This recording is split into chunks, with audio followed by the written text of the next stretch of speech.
তো ফ্ৰেণ্ডছ আপোনালোকেতো জানে মোৰ গ্ৰীণ হাউচৰ কি অৱস্থা হৈ আছে। তো আজি আহিছোঁ, মিছেছ আৰু মই আহিলোঁ। আজি ভাবিছোঁ এইখিনি অলপ চাফা কৰোঁ। তো চাওক কি অৱস্থা হৈ আছে বৰ্তমান গ্ৰীণ হাউচৰ। তো আজি ভাবিছোঁ আজি চাফা কৰিম, গোটেইখিনি জংঘল উঠাই পেলাই দিম। বাকী আমি ইয়াতে বহুতখিনি বস্তু ৰৈ আছোঁ। এইটো ফুল তাই যোনটো অৰ্ডাৰ কৰিছিলে অনলাইন, ইয়াতে অলমষ্ট 20 টাইপছৰ ডিফাৰেণ্ট ফুল আছে ইয়াতে।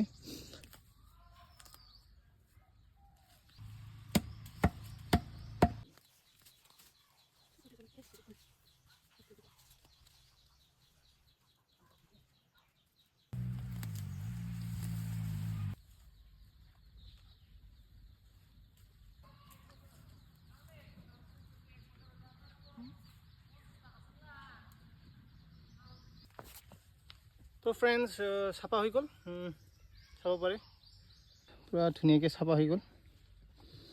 মোতকৈ বেছি আমাৰ মিছেছে ভালকৈ চাফা কৰিলে আৰু। এই চাওক অৱস্থা, টমেটো হৈ গ'ল, ৰঙা হৈ গ'ল মানুহটো। তো মিছেছে নিজৰ ফুলকেইটা ইয়াতে আনিলে। সিজন চেঞ্জ হ'ব যিহেতু এইকেইটাক ৰ'দৰ পৰা বাচাব লাগিব।